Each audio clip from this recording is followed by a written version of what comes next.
Everybody says support black businesses. We post the flyers. We share the hashtags. We tell everybody to buy black. But let me ask you something. What happens after somebody starts the business? Who gives them access? Who helps them get in front of customers? Who teaches them how to grow? Who connects them to capital, corporations, mentorship, and opportunities? And who's making sure the next generation doesn't have to start from zero? Maybe the conversation isn't just we need more black businesses. Maybe we need more ecosystems. I know y'all probably giving me the side eye when I said we don't need any more black businesses, but stay with me. I'm going somewhere. Y'all know how your girl do. I'm going somewhere with this conversation. And baby, yeah, we going there tonight. So Couch Crew, I need you in those comments early. I want to know, what do you think black-owned businesses need most right now? Is it access, capital, customers, or knowledge? Drop one of those in the comments. If it's access, drop access. If it's knowledge, drop knowledge. If it's customers, drop knowledge. If it's capital, drop capital.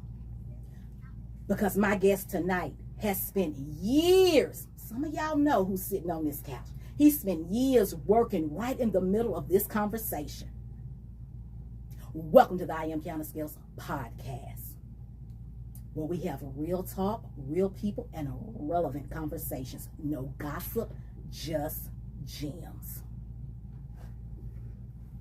Oh, y'all. I got to talk to my couch crew. It is Monday, and this is going to be great, a great conversation.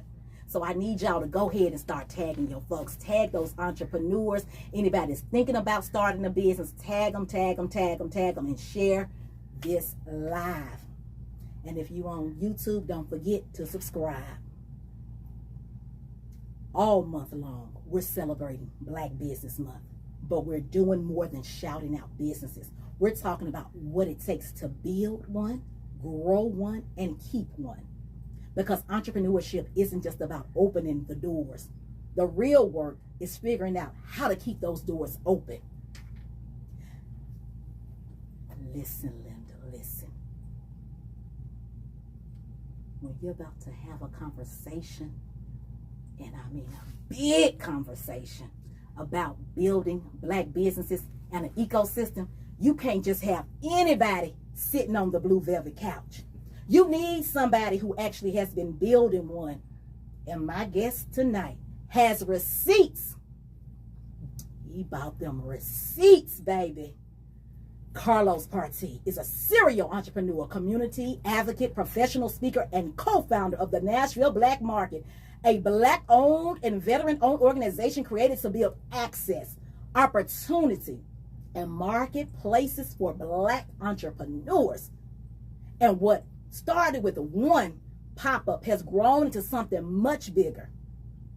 Through Nashville Black Market, Carlos has helped create opportunities for hundreds of Black-owned businesses to launch products, get in front of consumers, make connections, and gain access to resources.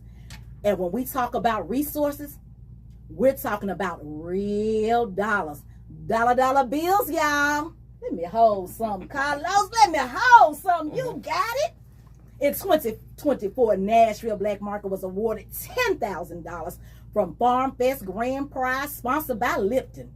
That same year, Carlos and the Nashville Black Market received the Nashville Entrepreneur Center Next Hospitality and Retail Growth Award, presented by Amazon. In 2025, Nashville Black Market was awarded another $10,000 through the Tennessee Titans One Community First and Gold Grant. But this is where tonight's conversation about an ecosystem gets interesting. That opportunity didn't stop with just the Nashville Black Market. 2 additional Black-owned businesses received $2,500. $2,500. Yeah, it was $2,500 each. Each person got $2,500. Right about now, all I can hear, Carlos, is little baby saying, "You can come get rich with us. You gon' eat or you gon' starve." Woo, baby, that's what I'm hearing. I can't wait to get in this conversation. Let me just rub right here. I'm just glad to be connected to the ecosystem. Woo! And that's what we're talking about tonight. Not just getting access for yourself, but creating connections that allow somebody else to get access to. Carlos's work has been recognized by organizations including the NAACP and the Nashville Black Chamber of Commerce. And he has been named as an in-charge convener by the Nashville Post. He's built partnerships and relationships with major brands and organizations. He's taken entrepreneurship into the schools, helping young people learn how to turn an idea into an actual business.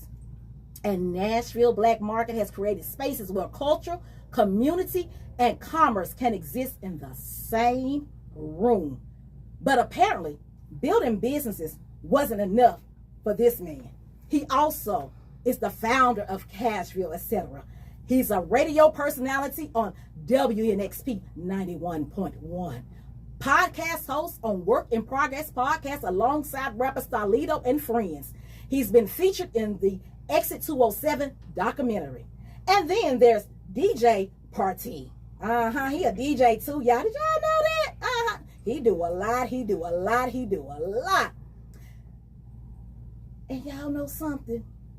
Y'all want to know who won the 2025 Southern Entertainment Awards? Slept on DJ of the Year and is currently in the running for Nashville Scene's Best of Nashville 2026. This guy right here for Best DJ Performer. Y'all can go and go vote for him. He gonna probably talk about that later. So when we ask tonight, do we need more black business or do we need a black business ecosystem? I want somebody on this couch who hasn't I wanted somebody on this couch who just don't be talking the talk. He's walking the walk. He's putting his money where his mouth is. And that's what I like about this young man. So couch crew, I need y'all to start putting those hand clap emojis in the chat and help me welcome Carlos Partee to the Blue Velvet Couch. Hold on, brace about the break. Yes, Carlos, he made it to the Blue Velvet Couch. Thank y'all for having me. Thank you for coming. I gotta get you to do my introduction wherever I go. You need to come over there to the Nashville Black Market on a Friday and come host and show these people what I'm working with and get some crowd engagement over there. We got the network because I like to do that. I like to host things. But I am glad you are here. Thank you for having me. Thank you. Thank you for being here. Now, everybody sits there. My first question, are you ready to help the people help the people? Yeah. Okay, that's what I like to hear because that's my motto. We're here to help the people, help the people. Yeah. So, Carlos, Nashville Black Market didn't begin because you woke up one morning and said, I'm going to build a black business ecosystem. I know that is not where it started. So, you were trying, from my understanding, you were trying to find affordable space for your own clothing brand. Yeah. I was trying to find a space where I could have my own store where people, at the time, Nashville tourism was just starting to peak. And I was looking for a space for where people could come in and buy clothes from me, especially when they came into town or even if they were in town. I just wanted people to have their relationship to where they could come in, they can meet me and buy whatever it is. And I also was getting tired of popping the trunk. I was getting tired of that Master P. I call it the Master P hustle. Yeah, meeting random people, random places. Started to get a little weird. So I was just like, baby, I done been there. Let me tell you what I used to do. I used to meet people at Kmart. This is how ratchet I was. People, when I started selling clothes, I would meet people at Kmart and take them into the dressing room at Kmart. I would go in there. I was so ratchet. Going in them folks' stores. But this is during the time they were going out of business anyway, so I don't think, let me say this. I guess they didn't care. But I would go in that store with my garment bag, and because they would have the dressing rooms unlocked. And let me say how I got there first. Let me bag back. I got there because one day I had to meet a customer. And like I said, at the time I didn't have a brick and mortar.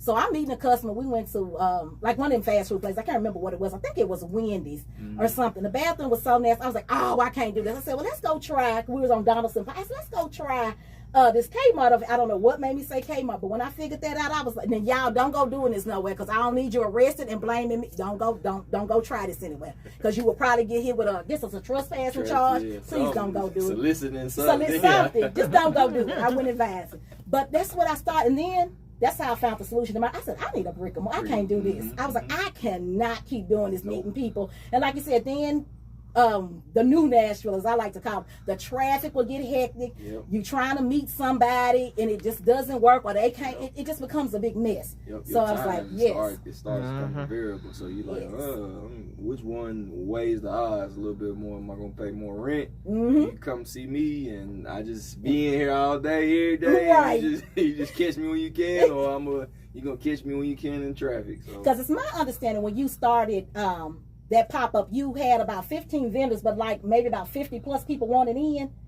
Yeah, something like that. Yeah, it was probably like 15 vendors. We could only fit because it was like the first one, and yeah, we did have a few more vendors that were like excited to be a part of it, but we just didn't have space, and we also just didn't know what it was gonna do. And then you had a lot of people that turned out. Was it about 500 to about 800. We say about 1,000. About 1,000 people. Come on with that 1,000. That's like come on. You see how you did that about 1,000. You know, go on and say that. Pop your collar. 1,000 people showed up. Yep. So when you saw that response, what did you realize Nashville was missing at that point?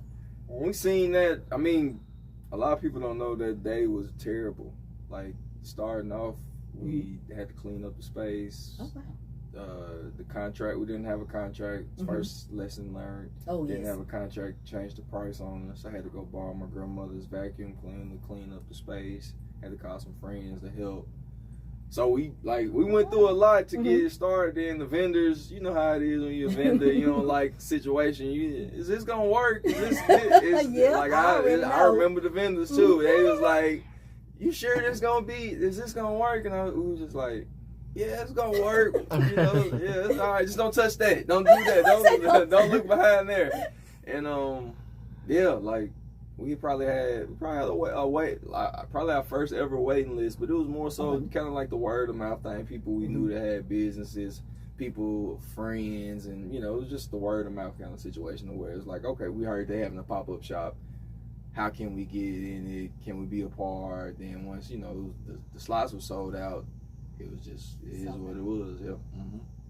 Cause I don't know where you know somebody named Nashanta. I think I met you through Nashanta. Pooh. Yep, yeah. Okay. Yep. I was gonna say, I think she had said something to me about you having something. When I first did your event, it was in Hadley Park. It was, what you call it, the Black Market? Was it was the Black Market. Yeah, it was the Black Market. Yeah. Maybe I just didn't know it as it is today, but I did an event. The first one, I don't know if it's the first one. I mean, I said my first one with you all. Probably. I remember doing it at the park because Shanta told me about it. Yeah, because she used to do a lot of them as well. She used to make the skincare. She had the samples and stuff like that. Yeah. That's who introduced me to you. That's what I was gonna say. That makes sense. It makes total sense. Yeah, because she was definitely a part of when we first started. She would set up and she would come out and support. For sure, she still supports. But yeah. Oh yes. Yeah. See, let me tell y'all something. See, that story right there he just told, that'll preach to you. Because sometimes we're too busy asking the question, why hasn't somebody created something? Yeah. When the real question needs to be, why haven't you created it? Solve your own problem sometime. And I get it, not everybody is meant to be a business owner or start solutions or help to figure out solutions to a problem and they want to be the forefront of it. Yeah. Tell your homegirls, tell your homeboys about it. Maybe they can help you get together or find somebody else who can drive that boat. Yeah. But when you were saying it was going through my mind, I was like, you just solved the solution. And you kept running with it. Yeah. We solved our own problem, which we didn't really know at the time. We had that other people were having the same problems that we did. So, it honestly worked out for the greater good because, like I said, right now we ended up opening our own brick and mortars. I ended up having 3 brick and mortars at one point in time. And, we did it. Yep. So and it was with podcast studio. Then you had the... Explain what you had. Yeah, the Black Market was in a storefront. We had a Black Market storefront. We had a podcast and recording studio literally sitting next to the Black Market store. Then I had a store in Germantown for Cashville.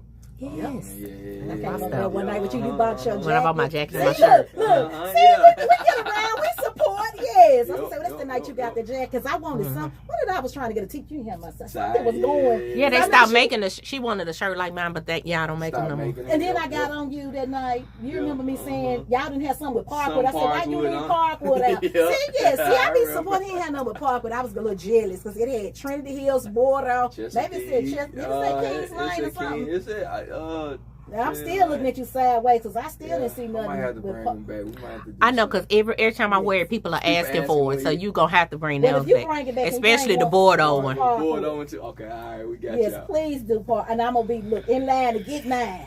Yes, please let me know when you bring it back. Okay. Please do. But let me tell you what fascinates me. You could have solved the problem just for Carlos. Yeah. You could have found somewhere to do your clothes, make your money, and gone home about your business, not be putting up with us vendors, getting on your nerves. Because y'all know as vendors, we get on people's nerves as hosting. So we got 1,001 questions. They can't guarantee if you make 30,000 cakes that you're going to sell out 30,000. They don't know. They can just promise you the venue and tell you what they've done as far as marketing. I mean, that's just true. I've been in this game long enough to know nobody can tell you. It depends on what the consumer's looking for that day. I just had to throw that out there. But with that being said, you found that you wanted to help others in this process. Yeah. What made you decide the solution you needed was bigger than you? Yeah, honestly, that day, me and my partner Jay, we talked about it. It was just like, man, this kind of like, this might be the thing. This might be something we might be on to something. At the time, we didn't realize what we were doing was solving solutions. We were just like, man, it's just like another like business. Like this is a way we can make some money. But it was just like, how can we make money? Because we didn't really understand like what exactly it was doing. Because like you said, a lot of times people just look at it as like, oh, it's just a pop-up shop. But what it really was doing was helping people, build their business, scale their business, bring their products to the masses, take an idea and turn it into an actual product. Help people put food on their tables for their families. It was just so many different things that it's done. Create community, create relationships, create a place for black businesses to live and thrive, or black people to feel unapologetically themselves. So it was just so many different things that we didn't understand and see until it was honestly year by year we would learn something new, or we would see something different and be like, oh wow, it's that. Oh, it can be this. Oh, it can be that. So it's like been transformative over the last few years. It's like understanding and realizing like, oh no, it's bigger than just a marketplace, a pop-up shop where people come in line dance and come in, eat some chicken or something. It's a whole lot bigger. Don't eat our chicken wings, but baby. It's big. It's way bigger than just me and him and the team. It's just like like how they say it's bigger than the program. Like it's literally bigger than what we really imagined, and it's continuing to grow. And so it's just been like a dream to see and be able to kind of live and breathe through it, to be able to kind of give other people a chance to get to wherever they're trying to go to. And so it's been a journey. I can say that for at least. Yes, I definitely can believe. Now, how long has the Nashville Black Market been in business? We started. It's a great question because we talk about that a lot. It's like 2000. We started like 2018, 19. Because I thought it was about around 19. But like I said, I was coming in about. We started like 2018. Jay always says I get it wrong every time I say what year we started. But it's like 2019 on the seal. One time I think I've been calling him. I don't know why I refer to him as Mike. Is there Michael on the team? There's Jay. Yeah. I don't know. I think in my head I've been saying it's Jason in my. But of course, when I was doing I realized it. But I kept saying because I kept looking for a name. That's y'all. I'm sorry, y'all know I go. No, we had. I'm trying to think who. But I'm picturing. Maybe we had a Michael. But I'm picturing the co-founder. That's why I'm like, I'm sitting there picturing Javon, but I'm like, why was I calling him? Okay, that's neither here nor there. I done gave it. Sorry. I think I probably called him. Maybe he just answered me before. Or maybe he didn't hear me. He just assisted me. Because I've been calling thinking that my name was Michael, Lord Jesus. But anyway, Carlos, that's why I think we must go a little deeper with the word ecosystem. Yeah. Because we can put 50 black-owned businesses in the same room, have a packed house, everybody makes some money, people take those pictures, for social media. We can do all that, and we call it a successful event. And it's absolutely fine. I'm not shading it or anything, but I'm just saying we just must go deeper. But that ecosystem has to be bigger than what happens in that particular room. Yeah. To me, we're talking about what happens after the event. Who's connecting, like you were saying? Who's collaborating? Who's sharing ideas and resources? Who's opening the door for the next person? Who's creating an opportunity for the next business coming behind them? Because if you really think about it, building something that can sustain itself is very difficult. And it's, you know, especially for a black business, let's keep it real. Yeah. Because we talk about not having the capital, the resources, and all that stuff. But when does a marketplace actually become an ecosystem? And what has to be connected for those businesses to begin strengthening one another inside that ecosystem? That's a loaded question, ain't it? Yeah, it's a loaded question. Yeah, ecosystem. I mean, honestly, I'm doing a think piece on the ecosystem right now, actually. So it's cool that you kind of like talking about. Yeah, that's how I curate over here. Yeah, y'all don't be knowing it, but I be out in y'all business and y'all don't know. Yeah, definitely got a bug in the house. But yeah, ecosystems are different because I mean that's kind of what we've been talking about. I mean it's what we've been building. A lot of people don't realize a lot of these, like, let's take Silicon Valley for example. I don't know if you know Silicon Valley, but that's in tech world, right? Tech world. Yep. So out there in LA, San Francisco area. Yeah. So that's where all the tech giants are. They're being built. And a lot of them are moving. You know, a lot of them are moving here now. But San Francisco, you gotta think. You know, you got these bigger organizations, maybe like a Charles Schwab or maybe these bigger tech companies, to where you know they're the conglomerate. But then you also got like your TikToks, you got your Facebooks, you got your Snapchats, you got your, you know, the smaller the I guess they would be a little bit lower on the totem pole, but they still are making huge waves and amplifications and doing crazy things, and they're also dictating and changing the way that things have been seen and are moving. So you can say that they are part of the ecosystem in a different space than I don't know, let's say Regions Bank Tech or you know the Oracle or these bigger, you know, companies. So you have your branches up under your you have that's like you're breaking down the hierarchy. But there's no hierarchy. You have to look at it as no hierarchy because you can borrow, you could take, you could steal from TikTok and you could transfer it over into something that's totally different. You know what I'm saying? Something that's over here, and so it's almost like a rainforest. Okay, I see what you're saying. Because a lion, a tiger, a bear, they all live in the same rainforest. They all eat the same things. They all use and utilize the same thing. They all understand the greater good of the mission is that this is a rainforest. Eat, be cute. Like it's all you know what I'm saying? The things of it's a book called The Rainforest that I'm reading right now. We don't really talk about it a lot. It's like the Holy Grail. But you should check it out. I'm gonna pass it out to you, and we're gonna pass it out to y'all. Yes, thank you for saying that. I'm going to read that too. Yeah. And so I mean, you gotta look at it as like the rainforest, because all those things inside of the rainforest. You've never been in the rainforest, but all those things inside of the rainforest help the rainforest grow, to help it thrive, to help it eat, to help it, you know what I'm saying, sustain itself. And so that's how we have to look at business. We can't worry about what you're doing over there. We can't worry about what this person is doing. You know what I'm saying? Because we're all working through this ecosystem together. And so whatever you may build may be throwing something into the ether to where it helps the ecosystem thrive or wrap around. And so it's like we kind of look at the ecosystem as like, man, what you're doing is not powerful and important, but in a sense it is. It's helping build whatever it may be, the fashion world, it may be the podcast world, and so it all transcends into everything. So we don't look at the ecosystem as like what you doing is small or little. It's like, no, it has to be done, because for order the ecosystem to thrive, everything has to work in the ecosystem. So if you're not working, if you're not thriving, I'm not thriving. And so it's like, how do we make sure that businesses, entrepreneurship, like it's so deep.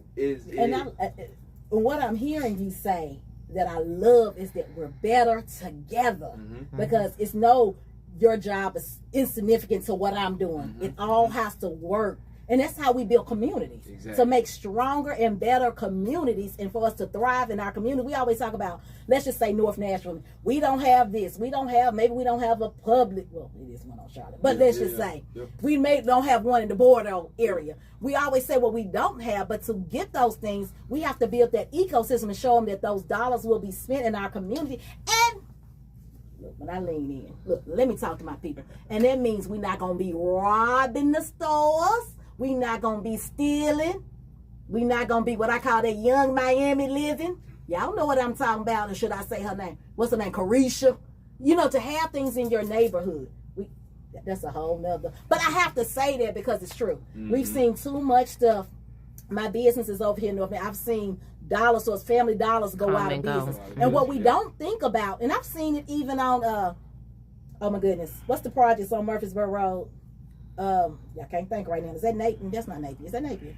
I can't remember what that is over there. I'm sorry. You see, okay, over there. JCU. And like I said, this is, y'all know I love everybody. I never come up here to shade. That's why I always say it's no gossip, but it's always for me to help the people, Why did the dollar store go out of business over there? What did they keep saying? The people were stealing it. Now your grandmama can't walk to the store.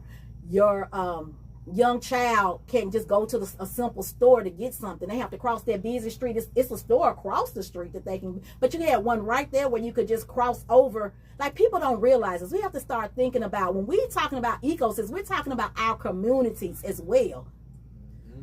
But Carlos, hold that thought for me. Let me talk to my couch crew for 1 second.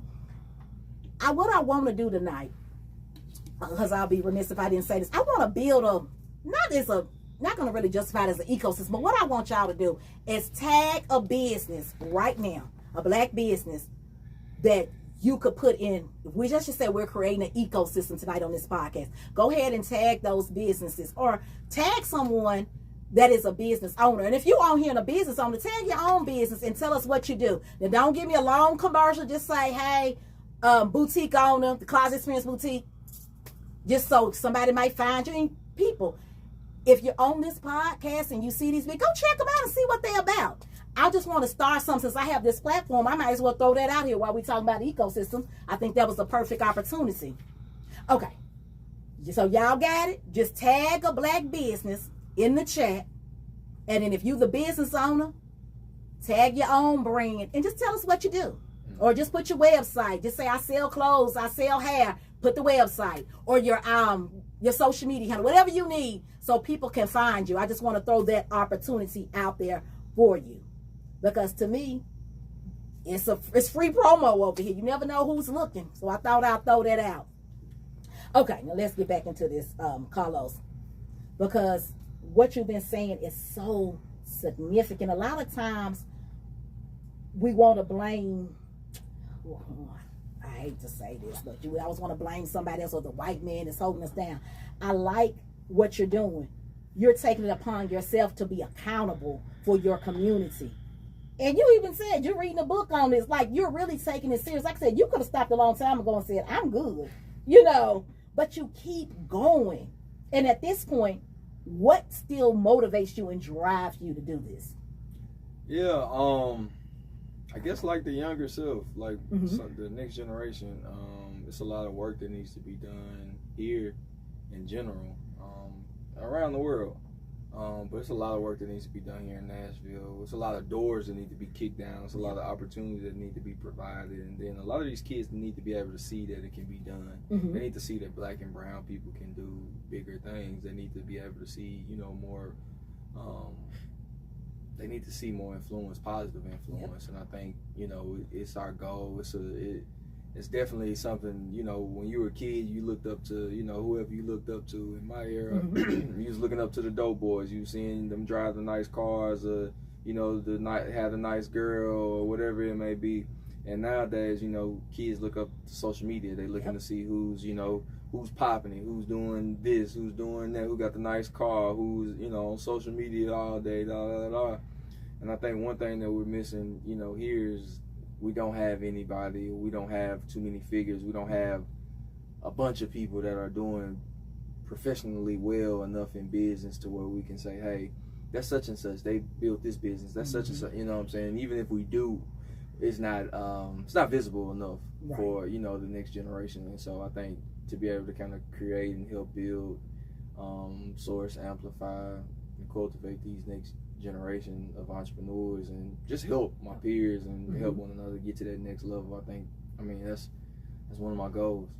And let's talk about exposure for a minute. You once said that the biggest problem emerging entrepreneurs face is access to the marketplace. Everybody can't get into Target. Everybody doesn't have celebrities reposting their products or wearing their products. Even I stumbled upon a story that I'm probably going to get this wrong because my mind is just going out. that you were at work about to quit your job because who had your cash reel? They bought it from Fat Cats. Was it Bun B? Baby, let me say, I ain't really got the qualifications of a journalist, but I was in journalism in high school. Didn't know it was gonna lead to this, baby. I should have been a journalist because, baby, I'ma do what I do. Yeah, I tell people, ain't no games. It was Bun B. Yeah. See, I knew I had a little sketchiness, but see, that's what people don't understand. See, they think I play. This ain't a regular podcast. So this is a whole. Y'all ain't ready when you. No, you ready. Y'all be ready as the. But see, y'all ain't ready for me because see, I did. That's why we be having to make sure y'all come over here because it's a lot to go into this. You see, when I kept kind of like you come like it's a lot to go into this. This ain't just a typical podcast. Like I tell people, this ain't your everyday podcast. Black Effect, I done told you. Come on, pick up that. Answer that email. Because I'm telling you, this ain't you ain't getting this everywhere. I be digging deep like a journalist. But yes, so I couldn't wait till you got to this couch. So tell me about your homeboy. Let me make sure I got, but you tell me the story because this is the story that I gather. Your homeboy called you was at work. Bun B was wearing your cash reel hat that he got out of Fat Caps. And you just lost it. You was ready to go in, baby, and quit this job for that one celebrity. Yeah. Now, did you quit or not? Because I don't know. Did quit. So your job. Wait a minute. See, I probably skim. See, I be skimming this. Wait a minute, Carla, because you was right with the post. What's the post? Yeah, post. That was my first night. I quit the first day. And now that I know you, I'm kind of glad you did because you know you're on your own trajectory. You in your lane. You doing what you need to be doing. How old was you then? You was in. I don't know. I feel like you had to be young. I was probably. I don't know. And the reason I'm asking you because I'm about to say, what did your mom or your parents say about you quitting? So that was I was probably like 26, 27. I don't know. You was good grown then. I don't know, something like that. So you walked away for this good government, this good government job. Good government job. Yeah, I had to be some. And it was your first day. Wait a minute. My first day. Oh wow, first day. I didn't go back. It was during holiday season. It was if you work at the post office, it was terrible. Yeah. People know about the post office, UPS, all those jobs. They know what during the holidays. So you said, forget this. But now that what you have evolved into, I'm like, it worked out in your favor. Yes, man, right. But this is my question. Because like I said, everybody don't have 1,000 followers. You're not getting all that attention. What happens when somebody finally gets the access they've been asking for and the business isn't ready for the opportunity? Because I'm sure you've seen it all. All the time. You drop the ball. You got to be ready. A lot of times, we don't know when it's coming. But it's coming. Yep. Exposure, we always say we can't pay our bills in exposure, but what happens when exposure is right there and it's ready for you? You know what I'm saying? And it's up to you to make the money from the exposure. A lot of times we want to blame the person or the thing or shoot. Sometimes we even blame ourselves. But honestly, we got to be ready. We got to be ready at all times because we never know when that opportunity is going to knock a call. I mean, I get opportunities all the time, and sometimes I'm not prepared or ready for it, or I'm already booked and busy. But at least, I may be, able to pass to the next person, or I may be able to say, hey, I'm not ready right now, or can you catch me on the next time? A lot of times we just miss out. We miss out on opportunity just by not being ready and not being knowledgeable about what exactly we need to have together before we go out into it. And then sometimes we drop the ball. We go into it thinking we know what we got and what we know everything, and you go into it and you lose the opportunity. I've seen that happen as well. So a lot of times we go into a situation thinking we got it under control, or we got it figured all out, and you go into the situation and you lose the connection, you lose the resource, or you burn the bridge, or you make the next person look bad from, them giving you an opportunity. And so at the end of the day, I think a lot of times we blame a lot of the problems on other people when a lot of times it kind of, it's us. You gotta look in the mirror. You gotta be like, oh man, this was my fault, or this is a mistake that I made versus the next person. And it take a lot. It take a lot to be able to say that and do that because at the end of the day, who wants to blame themselves for their destruction or a loss? Self-sabotage. Yeah, exactly. This is what it ends up being. Exactly, because we don't realize that, over time that, like, somebody could be telling you to do something for your greater good, but it's like you look at it as negative feedback or negative commentation. And it's just like, nah, that's not exactly what I'm just giving you some guidance or some something I've dealt with before. Some good criticism. Yeah. Constructive criticism. Constructive criticism. And sometimes people don't, they can't take it. And I mean, it just be based on what you want to deal with. In your business, if your business not growing and you consistently think that what you're doing is right, then that's fine. But if somebody comes along and give you some a tidbit of advice and it can help change your direction, why not try it? Why not see? I say, why not? You really have nothing to lose. You don't. You just try it. If it don't work right, just go back to what you've been doing. Because sometimes I believe we're praying for the room, like you said, and we haven't prepared ourselves for what happened when the door opens. Yeah. Let me tell y'all something. Access is going to introduce you to that door or to that room. Yeah. But preparation determines whether they invite you back. Yeah, most definitely. Chad, I'm just trying to help the people. Yes, because I've seen where somebody I thought has a platform and he's well known and he allows other people to come on his platform to sell goods. I don't know for the life of me. This is just my thinking. I can't think like everybody, but this is how I think. If I'm going to go on a platform and you know that this person has millions of followers, I know you're not going to make millions of products. Let's say I sell body oils and I went on there to promote the body oils and you're going to do a sale. If you know he has millions of followers, you should have capped, to me, this is what I'm thinking. You went on the platform, got the opportunity, paid your money, go on to do the platform. You just tell me what you think about this scenario. You get on there, now you get a bad name because everybody placed the orders. You didn't cap. Let's say you only had 500 Dolce & Gabbana's body oils, but you sold 2 million because you didn't change your quantity. So you have this person now mad at you because now guess who they're flooding? They don't really know you. They know the celebrity. So they like, you bought this person on the show. We hadn't got our stuff. Now you're overwhelmed because you're a one-person business. And you're overwhelmed, not answering, can't keep up with the emails. And now you're saying that your vendor, your supplier, is ran out of your the oil that you need so you can make the oils up. And it's like, you didn't think this through. That's why I was talking about missed up. You know, you can have the access, but you're not ready. I would tell anybody that's making a product, if you're going to go on a play or have a sale in general of your own, just cap it. Say, why supplies last, and then, but on your website, make sure if you know you got 300 of them, cap it at 300. Don't quit trying to oversell because you need the money. Because guess what? You're going to lose customers based on that. You can send an email all day. You can send a text all day. But guess what? The people want their product. They don't want to hear. To me, that's excuse, but that's just how I think. That's just how I think. But I want to talk about, like you were saying, that preparation. And sometimes you just have to know, maybe I don't need to go on this yet. I'm not where I need to be. I'm a one-person show. I'm not going to be able to handle this many orders. Because, baby, I would love to have 5 million. Wait a minute, God.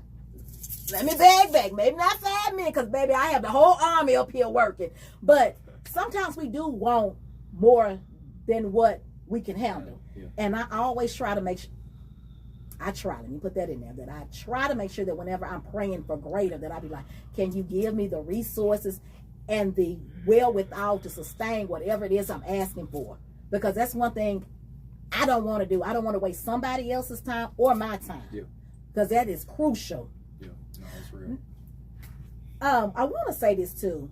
You've watched hundreds of entrepreneurs walk through those opportunities. Some come back stronger, some grow, some disappear, meaning they probably have to go out of business.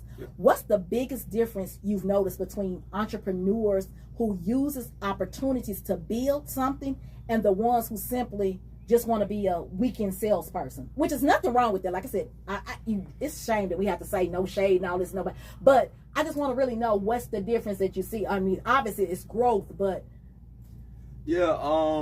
it honestly just depends. I'm vegan, and so when I eat, it's a lot of food restaurants that are only open on the weekends. A lot of food restaurants that are only open a certain amount of days. Only of them that are open up a certain amount of time. Mm-hmm. Some of them last, some of them survive, just the same as in business. Some of them last, some of them survive. So you got like some of your mom and pop restaurants that are only open on the weekends and may only do brunch or may only do, you know, from a certain select time. So I think it all varies depending on the business type and like the systems and processes you kind of got in order. So if you know that your business only can operate from Thursday to Sunday, you bang out from Thursday to Sunday, you got to make sure your customer knows that I got to get these products from Thursday to Sunday. If I don't get these products from Thursday to Sunday, I got to wait till next Thursday to Sunday to get them. And it's nobody else that's offering these same services that I can go and grab from Monday to Thursday. So it kind of just varies on what your business is doing, because I've seen some entrepreneurs that are day in, day out, and they just wasting overhead. And so it kind of just, it honestly depends on your business type, like what your demographic, where you are, where you're located, who you're servicing, what type of products you sell, the season. I mean, it can literally, it could literally go from there. It could be one time you selling out of your short sets, but then when winter come around, short sets no more, then you gotta sell longer dresses. So it's like, you know, it literally just kind of changes based on the type of business you are. And then, you know, you got some people that are entrepreneurs, you got some people that are business owners, you got some people that are, you know, doing it for extra income, and then you got some people that are doing it as a full-time job.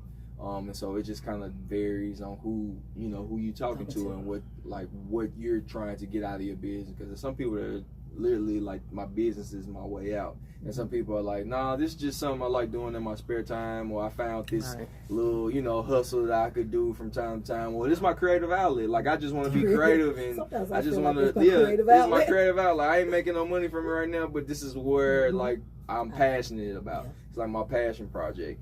And so it just depends on where you are in your business. So if you're ready to take your business and scale it and go to the next level, it's certain things that you got to do and you got to start working on to kind of get accustomed to that. Because, you know, doing it a couple hours a day is going to be good. But, like, when you really, really, really want your business to survive and thrive and scale to wherever you're trying to go, it's going to be some days where you're not going to be able to go to the family reunion. You're not going to be able to go out to eat with your friends. You're not going to be able to spend money on that new outfit. It's going to be some times where you're going to really be in the trenches and you're going to be trying to figure it out. You're going to have a bad hair day. You ain't going to want to go home and change. It's just going to be so many different things that you're going to have to go through as an entrepreneur, to where, like, do you really want it? It's going to really test the skills and your thought process and your relationships around you. And so I think that kind of, it just varies from those different entrepreneur types, to where if you're going to be working those 3 days out of the weekend, you're going to go as hard as you can. If you're going to be working every day, you better have it set up to where you're not losing money. Yep, that makes sense. Since we're talking about entrepreneurship, I've got to jump in here and give a shout out to who's keeping these lights on over here, the Closet Experience Boutique. Don't just shop the boutique, experience the boutique. Shop online, theclosetexperience.com, and save 10% with code podcast. That's PODCAST. The Closet Experience Boutique. What's in your closet? You like I just threw that in there? that good commercial real quick. But let's keep helping the people. Let's talk about support versus economic power. Let's go there. Because we talked about access gets you in the marketplace, preparation helps you survive the opportunity, but neither one automatically creates economic power. Where I want to go with this, and that's why I think we may have to evolve the phrase support Black businesses.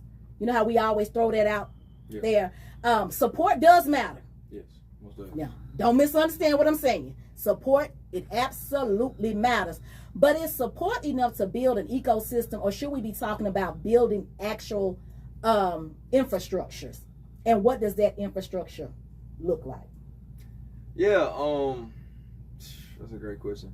We got to keep supporting. The support, it definitely helps. You can support in so many different ways, whether it's sharing, reposting, tagging, liking, telling a friend, a neighbor, your church, whatever that is. Or it could be in a monetary way, whether it's donating, whether it's just buying the product, or whether it's just sponsorship, whether it's getting somebody access to grant dollars. There's so many different ways. was the question again?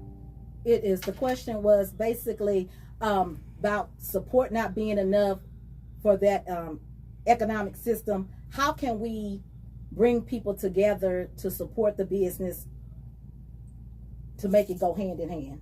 Yeah. Man, the support versus the economic power. Yeah. So I think it honestly just depends on what you're trying to do and what you're building. We definitely need the support. Like I said in the beginning, we definitely need support. We can't do nothing without the support. I think a lot of times we look at it as, people say, well, should we still say black business or support black owned business? But when you go into these different communities, these different ethnicities, they don't shy away from who they are. Right.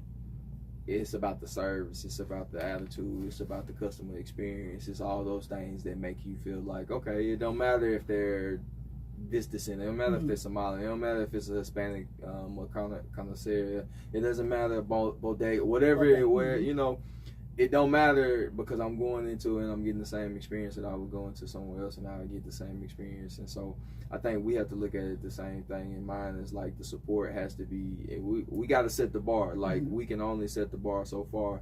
And just like you talked about some of those stores that are no longer here just because based on the support or just based on the environment that they're in. We got to realize, just like we in Bordeaux, we gotta make sure Bordeaux stays alive. We gotta make sure it stays strong. We gotta support the businesses here. So if we littering, you see somebody littering, this is Bordeaux. We can't litter in Bordeaux just like you wouldn't litter in downtown Nashville. Right. We gotta or anywhere else you wouldn't do. And so we have to kind of create our institutions and our establishments in that same light and treat it the same way. Just as a TSU, Fisk, or Meharry, we gotta treat it the same as Belmont, Vanderbilt, and Lipscomb. And so I think those are the ideas and the ways that we have to kind of change our thinking and our outlook, because we look at it as it's just you just doing that little business, but it's not. It's like I said, it's a part of the ecosystem to help and build the next generation. You may have done some stuff that help kids get prom dresses to school, and nobody may know. And it's just so many different things that this one little business may be doing and may push the next person to the next thing, or the market may help this business build this next thing for the next generation, or we have to kind of look at it as like we're planting seeds. And so the support has to go hand in hand with the economic empowerment, because we need money to fund these things. But we also need to understand like where the money is coming from, and it's not just a plethora of money. It's an operation, it's a system, it's processes involved, and we need the institutions, but we also need the free thinkers. We also need the entrepreneurs. We need the business owners. We need the philosophers. We need those people here, and they have to figure out how to.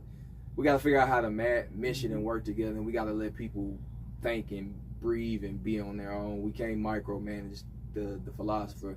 We can't micromanage the institution, but we got to figure out how to kind of come together and build, whether it's for the next thing that we're doing. And so like we'll never get further ahead if we kind of keep stumbling on the path of why we can't get further ahead. Right. And I always say that about, I want to go back to what you were saying, about supporting the community and giving back. Like I often tell people, I give back when I can.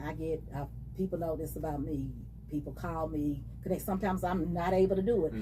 Usually I give away stuff, usually all year long, but mainly it's Christmas time or back to school. Then I have partnered unknowingly partnered with there wasn't a contract or anything with Swab School, but I had someone work at Swab School, and I liked what was said. They had a program called B-Bucks, and the B-Bucks is if the kids, I guess, come to school for good attendance or grades or whatever, but they get to shop. The parents come on the laundry detergent. So I found myself like, I like this, and as my business making, I would in turn give it back to Schwab, and then I don't even know if Jolanda's a principal anymore at Pearl, but she called me if a young lady was in need of a prom. I said, I can pull something in here and give her some accessories. Gave her, I said, it may not be all sequins down for, but I said, I can put her in a satin.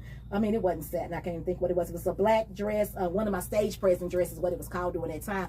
And I gave her some accessories and a clutch bag, and I said I can do what I can do. But like I tell people, if my business is not making, I can't put it back in the community. But I often tell people, please come support, because I do give back. I said, I get it, y'all want to shop on all these other platforms or whatever. Because I like to save a coin too. I just can't sell it to you at that rate. I'm not big. One day I'll be there. But I always tell you, can you call them when your son needs some football pads when you're looking for it? Not saying there's anything wrong. I'm just saying you got to start asking yourself, can you go to Hal World? When I was out, it's been several years ago in the area, passing out when we had the tornado, gift cards and waters, me and my mama, and giving out little money that we had. I mean, I'm just saying, can you call these other people? I don't know this to be factual, but I don't think Hal World and them was out there. Y'all know I don't like to be messy. I just like to put stuff where you can see it. What's my favorite line? I'm just here to help the people, because we have to start thinking like that. Who is actually giving back? Now, while we on this, can we have an uncomfortable conversation? Come on. I might get us in trouble. Let's talk about it. Look, everybody be like, where's she going? I want to talk about this. Suppose I intentionally spend my money with a black-owned business. That's great, right? That's fine. I mean, girl, you spending your money. But what if that business never hires black, never contracts with any other black-owned businesses, never mentors anybody in our community? Then when I say our community, I'm talking about black and brown people. Never creates another opportunity for anybody. Never puts anything back in that ecosystem we're talking about. Did we build an ecosystem, or did we just complete a transaction with that business? You're not going to get us in trouble. You see I turn my head, but come on, let's talk about it. I like to stir the pot every now and then. Yeah. It's, I think, all right, okay. In reality, business is business. Right. You get in business to make money. I agree. So sometimes our emotions and feelings are attached to our logic of thinking. And so it's so many times where I have to scale back from my emotions or from how I will feel or what I would, what based on how is my business gonna thrive and survive. It may be a politically correct answer, but this is true. It's now like I want to hear your thought, because I got to think like this all the time, because it's like I want to support and I want to help. I want to the phrase bend over backwards and help the next person. But it's like, how will my business thrive? Will I be able to pay my bills the next month? Will my lights be able to stay on? Not every little small intricate thing, giving back or being a mentor, those things, those can't hurt you. They can only help you, and there's something good out of your heart that you're doing for your purpose in life. Right. But I do think sometimes we do have to look at business in the space of are we doing business, or are we we doing a hobby, or are we doing a favor, or are we, you know what I'm saying? It just kind of has to figure out how we got to blur the lines. But I definitely think though, if you're in your community, you got a business in a community that's,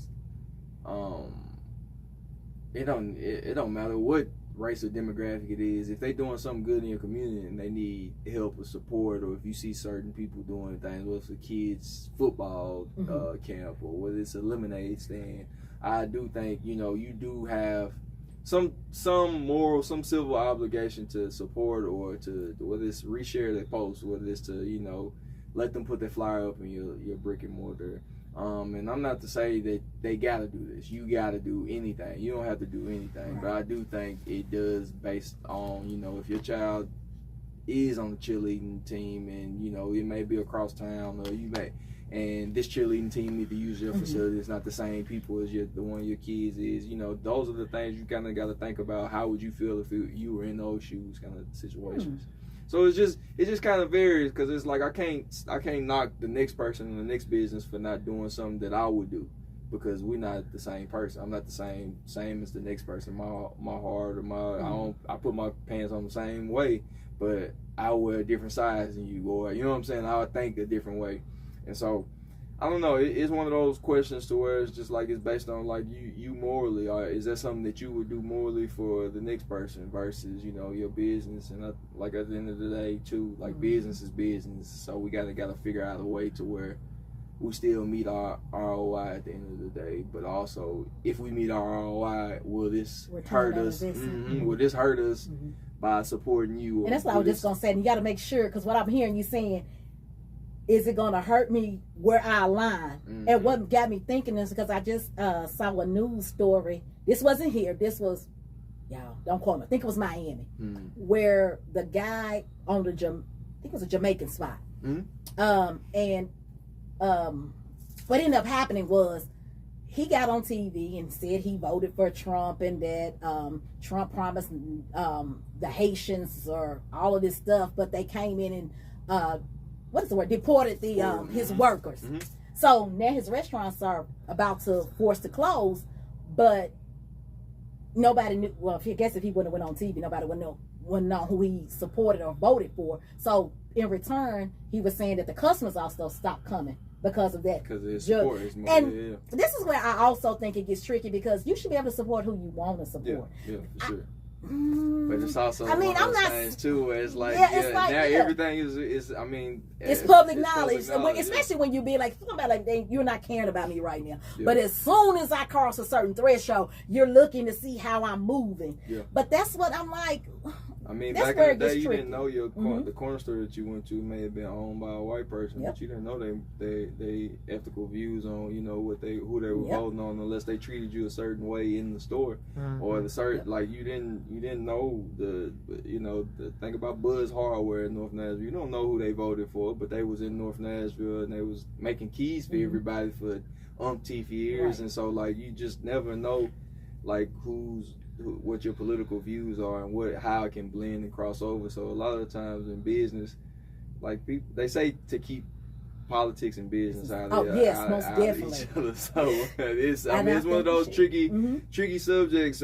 Because at the same time, it's just like in the space and the climate that we're in, we don't really have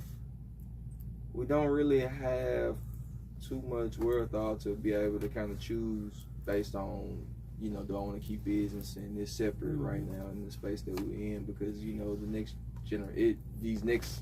these next elections kind of is going to be based on what we can and what we can't do in a sense. You know what I'm saying? And so like we got to really think about the next generation. I think that's another thing as far as like business owners is like we have to realize our duty as well as like what we're putting out into the masses and what we're putting out into the universe.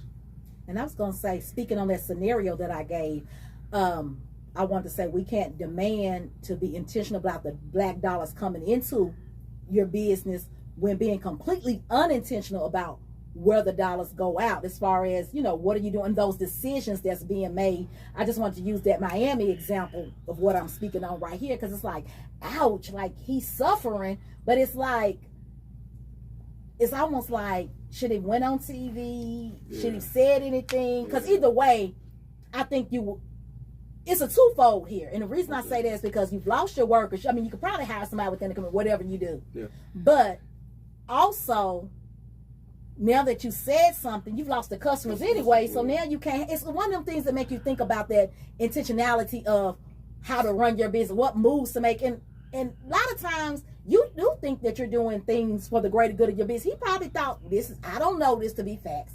He probably thought going on TV or him saying what he said was going to help plead his case, that maybe Trump would hear him and maybe bring his workers. I don't know what his mindset was. I'm just on the outside looking in, thinking that that's what his intentions were. But that just made me just be like, wow, when I heard that story and you were coming on, and I was like, I got to make sure I use that scenario here, because it's like, how do we think about, we think about what we're doing with our business, but sometimes I could be, nothing like, I'm just going to use you for an example. I can say right now, I've met you, I'm networking with you. You go out and do something you have no business doing, then I'm tied to you. You see what I'm saying? Sometimes we have to think about the moves we make, because it trickles down, like that ecosystem we talking about, how it's gonna come down. Guess what now it's doing? The ecosystem. That's what it just did. It trickled back down to me. Now people are looking at me questioning. I'm like, I don't know why he did what he did. But like the moves you make for the black market, and you say you don't consult with Javonda, the other co-founder, everything is going to trickle down. And then if it's tension between y'all, then guess what? It trickles down to the marketplace. That's what I'm just simply saying. We have to think about the moves that we're making and that we are in alignment with the goals of whatever it is we're trying to, of our business plans or guidelines or whatever it is that we're doing. It all has to fall together, because we can tear some stuff up. Baby, we'll be like, you'll be like, well, what happened? It just all got dismantled, and you start hearing the rumors, and you just like, they did what? You know, we know how that goes in our community. And I want to ask you this, since I'm about to get in your business. Since we're talking about being intentional, where are you intentional about spending your black dollars? Like, name me, somebody finna get some free press. So name some places that you spend that people need to go look into. I know you said, well, I don't know if that's the vegan place, but go ahead. Yeah. I'm trying to shout out the vegan place. I go to I got a few places that I usually go to frequently. I ain't gonna name all of them. Now just get about two. And then Trap Vegan. I go to Trap Vegan a lot. It's over there near Marathon Works, near Joe Johnson. It's a food truck, Trap Vegan, Trap Fusion. It's pretty great. You should check them out. Trap Vegan. Make sure. Another place that I normally I frequent there often. I go to Loading Docks, a black-owned coffee shop, right there on Buchanan Street. A few other spots that I go. I got another vegan dessert spot that I normally visit. No Yolk. YOLK Yolk. Yep, they make some really great vegan desserts. Make sure you check them out. A few of my little vegan stops, and then when I'm at the market, I try and shop until I drop. They be trying to take all my money. You should get stuff for free. Now they be trying to take all my money, so it's cool. Cause you got it. I just said let me hold. Look, I just want to hold $5. Y'all got it. I just want to hold $5, and then I'm gonna put it back the first Friday. I'm saying I'm gonna bring it back. I'm gonna give it right back to you. Seriously, y'all. Look, I'm crazy, baby. So while we picking your brain, or while I'm picking your brain, I want to ask you this. If you had to build something, this system that we're talking about in Nashville, where would you put it? Are we talking about, would you want restaurants, entertainment, professional service? Just build me this whole global system that you would create. I know right now you have the marketplace, but if you could really do it like a Black Wall Street, let's think in those terms, where would it go? I feel like you already know. You done scouted the land. Yeah, it's just access. Honestly, it's just the funding and the access. It's a few places I would go. I mean, when I first wanted my brick and mortar, I wanted it to be on Jefferson Street. I can see that. Yeah. I was gonna say Buchanan, but you said Buchanan. I mean, Buchanan would be next because it's closer to where I'm from. Buchanan would be definitely one of my top. There's a few spots on Buchanan that's actually vacant that I like, but it's another story. Bordeaux would be another one just because it's already here. It's growing. Everybody wants to be in Bordeaux. The Gold Coast is what they used to call it back in the day. I think that's. I mean, we all know Bordeaux is probably like the last. North Nashville is the last corridor left of gentrification. I feel like everybody wants a piece of it. Everybody wants to come out here. They just ain't figured it out yet. They can't. Yeah, we still got corner stores. We still got people hanging out a little bit. So it ain't all the way gentrified just yet. Yeah. But I think out here would be great just to kind of amplify. We call this North. I guess this would be North Downtown. Because like we're north of downtown, yeah. Like, we ain't that far. Yeah. 10 minutes away from downtown, so it's like we'll be north of downtown. So eventually, like this area is gonna grow. I mean, you got Mr. Kirk, you got a lot of people in Bordeaux that's doing a lot of stuff for Bordeaux and work. But I think, my thing about building and stuff like that is the next generation. We talk about. We got a lot of great people that are in position right now, but nobody's building for the next generation. And, I could be a part of that next generation. It could be somebody younger than me that's a part of the next generation. But right now, we don't have anybody that's passing the baton back to the next generation that has fresh new ideas, that has fresh legs. They can go in and they can slam dunk. You might get pass, you might get coach, but you don't have the legs to dunk no more. You might not have the legs for the jump shot no more. I don't see that happening in our culture where we're taking the information that you might have collected over the last umpteen decades and you putting it into the next generation or to the next person that's next in line to do bigger and better things than you. It's always I want to do it before you do it. I want to let me. Everybody wants to be the first. Let me micromanage you do it. Mm-hmm. Yeah. So I think that's what we're missing. That's where we messed up at right now. That's why we haven't excelled past what we got, because my uncle wants to be me. And so it's like, I mean, and not to say my uncle, but it's just that's the thing that they don't want you don't want to get out of the way, or you don't want to be beside the person that's gonna come up next. So I think that's where we're missing a lot of the opportunities. Changing that mindset. Mm-hmm. Once we can change that mindset, I we think can have millions of dollars, but we won't be able to access it if you holding on to that $1 million that you got. We can't flip it and turn it into the next. Yep. Like, so I think that if we can start realizing that and realizing that nobody's trying to steal or take anything from you, and we're stronger together, and we can figure out how to build bigger blocks together. Like, I mean, I think that's what we're missing right now. That's the stop. And I know you've had some corporate dollars come your way. Mm-hmm. I have a question. You had the corporate dollars come your way? I'm sure you done had a little corporate dollars. Well, let's just say hypothetically you've had corporate dollars coming your way. How do you not let that dictate, or how can someone, let's just put that on somebody else, how can someone not let that corporation dilute or commercialize the culture? If somebody gives you something, they want to tell you what you how do. Do you I think you have to navigate that? I think you kind of got to go into it in the beginning with that mindset and frame and what you coming in talking about. I think a lot of times when we go into these rooms and situations, we're coming at it as ourselves. We're not coming at it as corporate people, coming at it as entrepreneurs, business owners, and coming from the community that we come from. We can talk and walk the same way, but we understand it from a different logic than they may have, or we may be in a different field or arena than they may be. And a lot of times these corporations, they don't really know or have a clue what's actually going on in the mix. They just have an idea, or they just want a piece of what they see.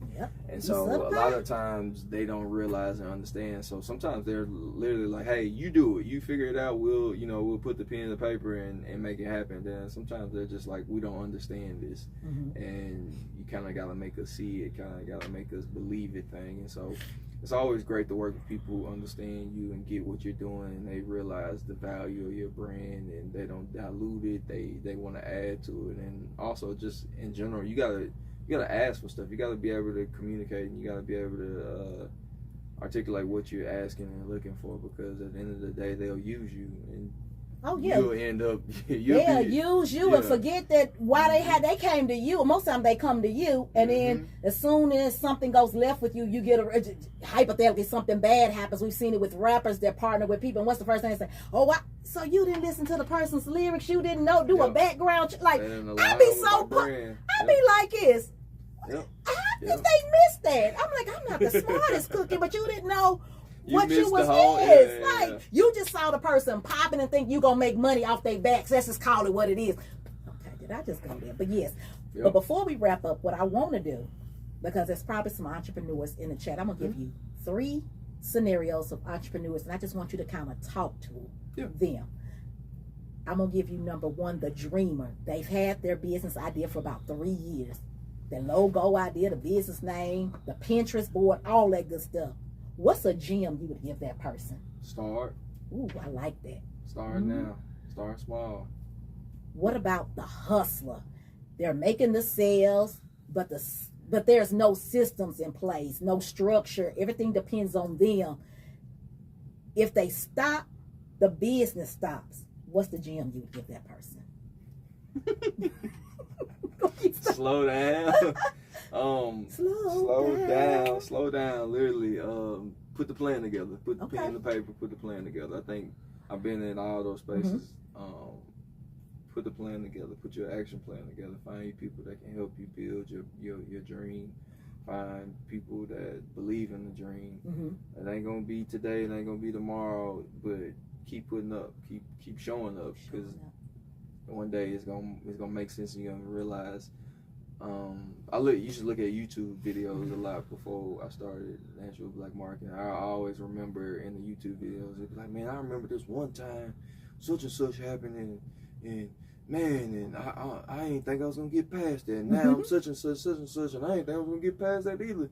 And I look back at the moments and times where I was like, dang, I thought that was gonna be the end. I thought that was gonna be my breaking point. Or I remember when I was trying to get from here to there, and I'm there, or now I'm past where that is. And so I think that's that story for that entrepreneurs. Keep going. I like that. Keep going.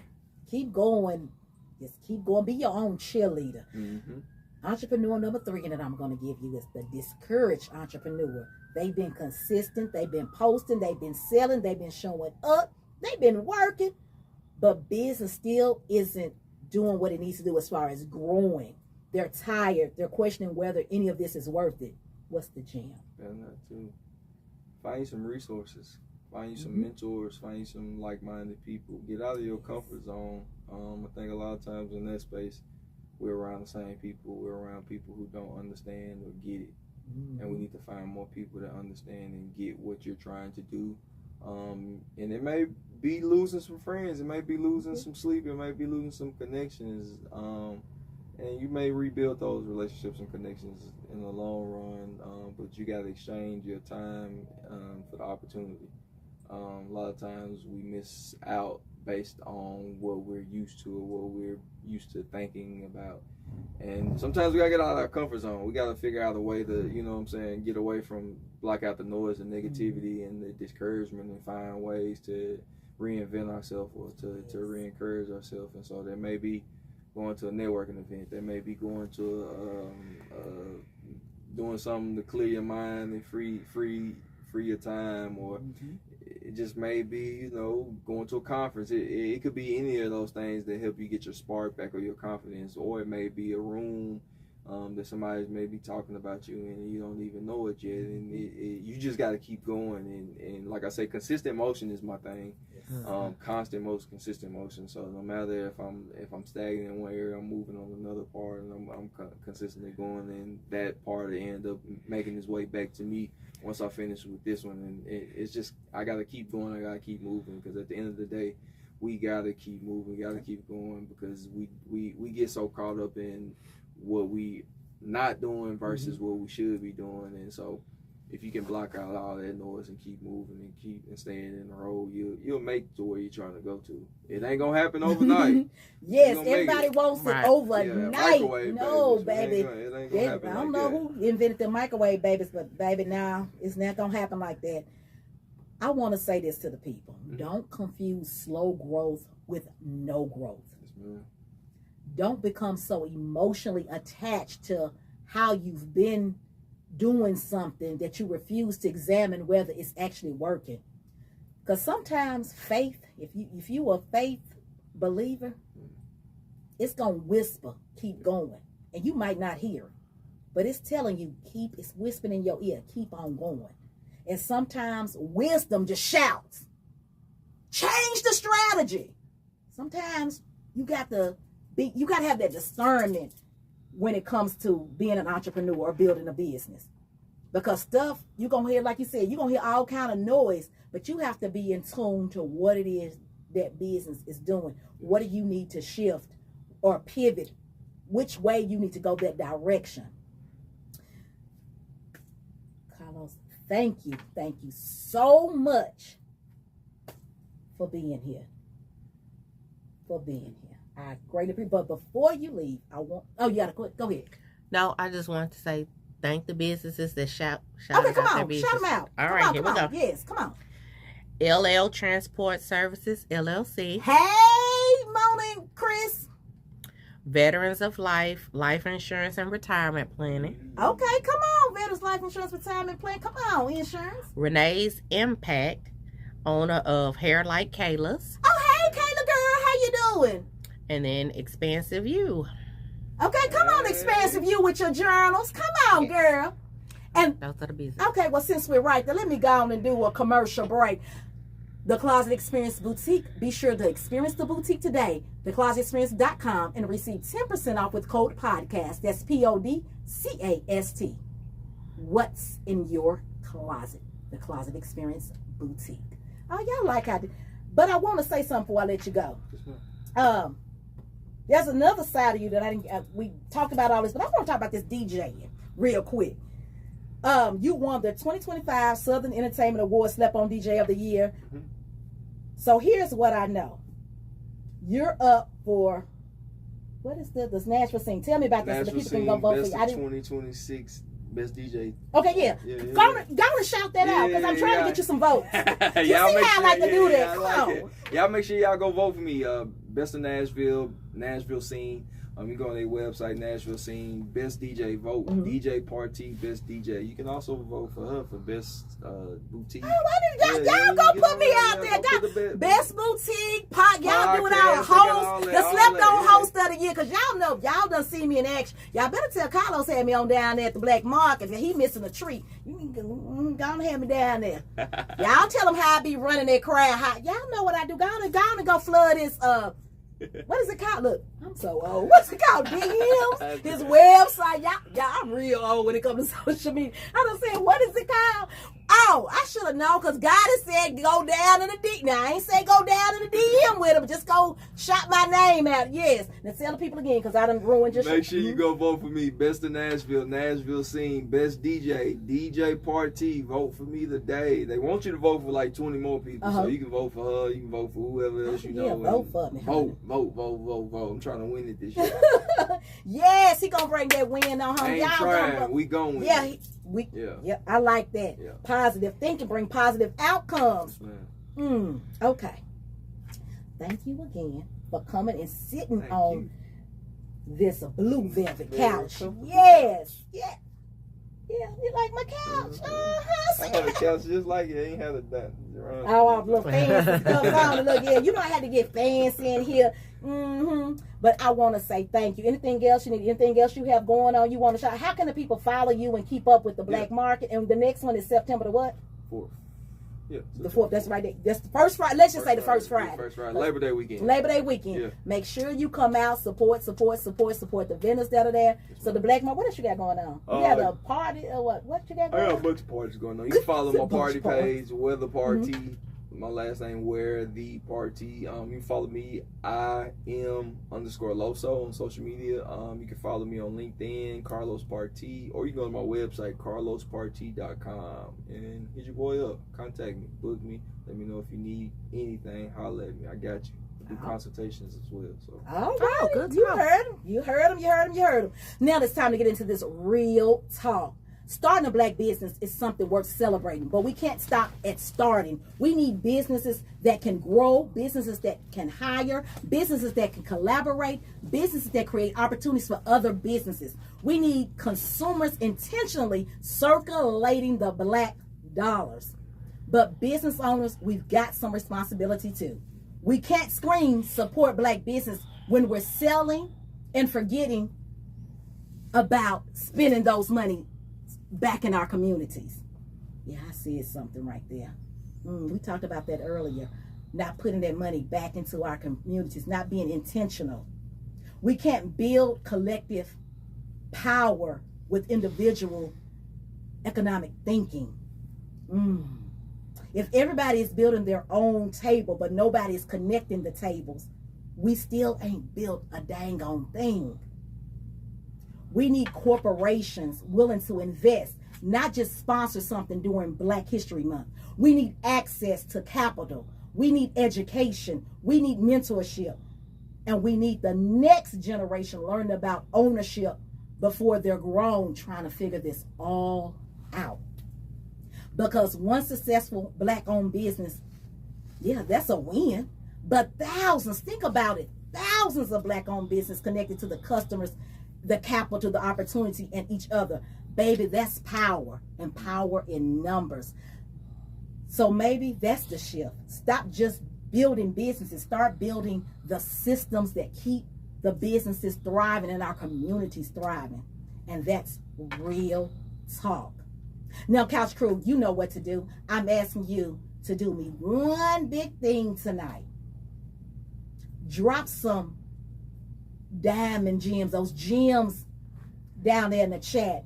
If Carlos gave you all those gems that you need. I know he did. He gave you some gems tonight.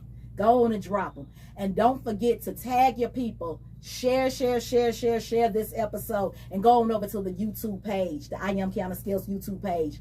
And subscribe and hit that notification bell. Because we want you in the room every single time we go live. Until next time, I'll see y'all next week. Real talk, real people, relevant conversations. No gossip, just gems.